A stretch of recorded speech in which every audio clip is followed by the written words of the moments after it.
2011 ಜನಗಣತಿ ಪ್ರಕಾರ ಕರ್ನಾಟಕದ ಒಟ್ಟು ಸಾಕ್ಷರತೆ ಪ್ರಮಾಣ 75.36% ಇದೆ.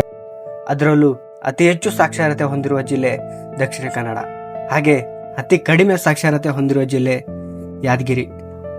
ಇಷ್ಟೇ ಅಲ್ಲ, ಕರ್ನಾಟಕದಲ್ಲಿ ಅತಿ ಹೆಚ್ಚು ತಲಾದಾಯವನ್ನು ಹೊಂದಿರುವ ಜಿಲ್ಲೆ ಬೆಂಗಳೂರು.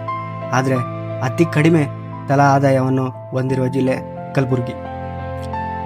ಹಾಗೆ ಮೂಲಭೂತ ಸೌಕರ್ಯಗಳ ವಿಚಾರಕ್ಕೆ ಬಂದರೆ ಅತಿ ಹೆಚ್ಚು ಮೂಲಭೂತ ಸೌಕರ್ಯವನ್ನು ಹೊಂದಿರುವ ಜಿಲ್ಲೆ ಮತ್ತೆ ಬೆಂಗಳೂರು. ಅತಿ ಕಡಿಮೆ ಮೂಲಭೂತ ಸೌಕರ್ಯಗಳನ್ನು ಹೊಂದಿರುವ ಜಿಲ್ಲೆ ಕಲಬುರಗಿ. ಉತ್ತರ ಕರ್ನಾಟಕದ ಅಭಿವೃದ್ಧಿ ಎಲ್ಲಿದೆ? ನಮ್ಮ ಭಾಗಕ್ಕೆ ಯಾಕೆ ಈ ಅನ್ಯಾಯ? ಇದನ್ನು ನಾವು ಪ್ರಶ್ನೆ ಮಾಡಲೇಬೇಕು. ಐ ಹೋಪ್ ಈ ವಿಡಿಯೋ ತುಂಬಾನೇ ಇಂಟ್ರೆಸ್ಟಿಂಗ್ ಆಗಿದೆ. ಎಲ್ಲೂ ಸ್ಕಿಪ್ ಮಾಡದೆ ಕೊನೆವರೆಗೂ ನೋಡಿ. ಉತ್ತರ ಕರ್ನಾಟಕ ಪ್ರದೇಶ ಯಾಕೆ ಹಿಂದುಳಿದಗಳ ಪಟ್ಟಿಗೆ ಸೇರುತ್ತಂತ ನೋಡ್ಬೇಕಾದ್ರೆ ನಾವು ಸ್ವಲ್ಪ ಹಿಂದೆ ಹೋಗ್ಬೇಕಾಗುತ್ತೆ. ಎಷ್ಟು ಅಂದ್ರೆ ಸುಮಾರು 200 ವರ್ಷಗಳ ಹಿಂದೆ.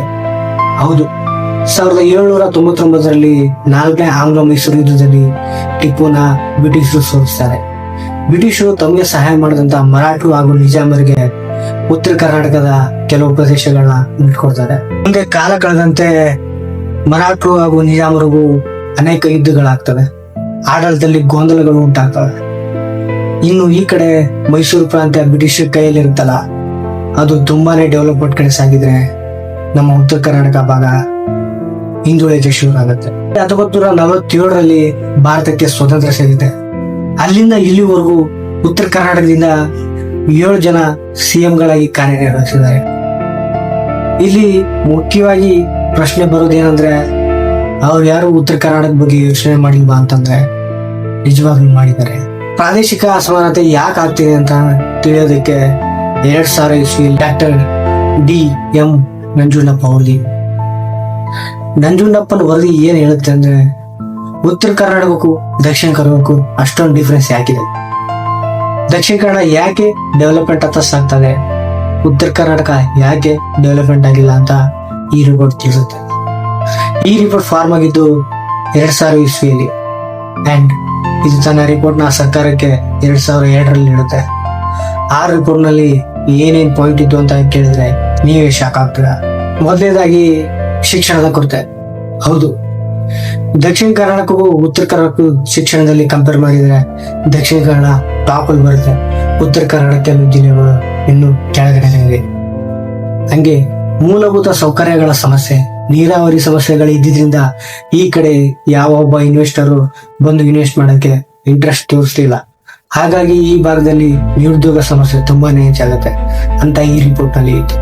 ಈ ರಿಪೋರ್ಟ್ ನ ಗಮನಿಸಿದಂತ ಸರ್ಕಾರ ಉತ್ತರ ಕರ್ನಾಟಕಕ್ಕೆ ಸ್ಪೆಷಲ್ ಗ್ರಾಂಟ್ ಕೊಡ್ಬೇಕಂತ ನಿರ್ಧಾರ ಮಾಡಿ ಉತ್ತರ ಕರ್ನಾಟಕದ ಭಾಗವಾಗಿರುವಂತಹ ಕಲ್ಯಾಣ ಕರ್ನಾಟಕಕ್ಕೆ ಸರ್ಕಾರ 2012ರಲ್ಲಿ ಸಂವಿಧಾನದ 98ನೇ ತಿದ್ದುಪಡಿಯ ಮೂಲಕ 371 ಜೆ ಎಂಬ ಆರ್ಟಿಕಲ್ ನಲ್ಲಿ ವಿಶೇಷ ಮೂಲ ಸೌಕರ್ಯಗಳು ಯೋಜನೆಗಳನ್ನು ಜಾರಿ ಮಾಡ್ತಾರೆ.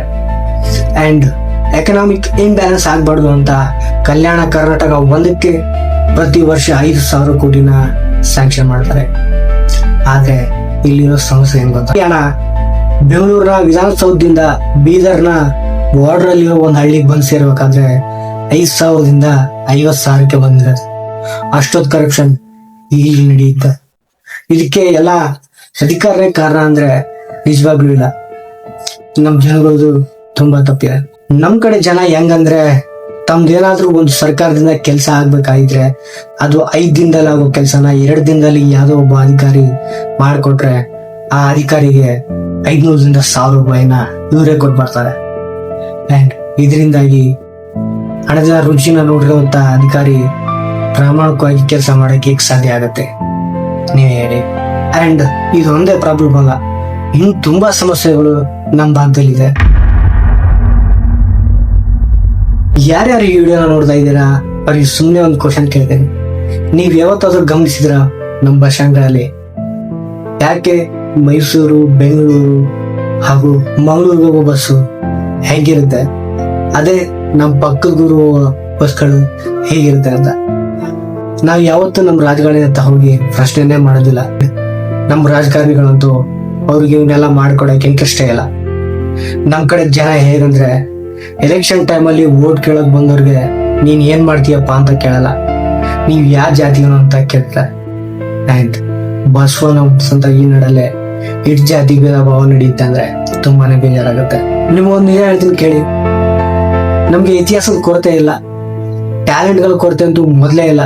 ನಮ್ಮಲ್ಲಿ ಇರೋದು ಒಗ್ಗಟ್ಟಿನ ಕೊರತೆ. ನಾವ್ ಯಾವತ್ತು ಒಗ್ಗಟ್ಟಾಗಿ ಪ್ರಶ್ನೆ ಮಾಡಕ್ಕೆ ಶುರು ಮಾಡ್ತೀವೋ ಅವತ್ತು ಉತ್ತರ ಕರ್ನಾಟಕ ಇರೋ ರೀತಿನೇ ಬೇರೆ ಇರುತ್ತೆ. ಹೌದು, ಇದೆಲ್ಲ ಒಂದೇ ದಿನಕ್ಕೆ ಆಗೋದಲ್ಲ, ಆದ್ರೆ ಒಂದಿನ ಖಂಡಿತ ಆಗುತ್ತೆ. ಅವತ್ತು ಇಡೀ ಇಂಡಿಯಾನೇ ನಮ್ಮ ಉತ್ತರ ಕರ್ನಾಟಕನ ನೋಡುತ್ತೆ. ಉತ್ತರ ಕರ್ನಾಟಕದ ಬಗ್ಗೆ ತುಂಬಾನೇ ಮಾತಾಡಿದೆ. ಮುಂದಿನ ದಿನಗಳಲ್ಲಿ ಅದ್ರ ಬಗ್ಗೆ ನಾನು ಮಾತಾಡ್ತೀನಿ.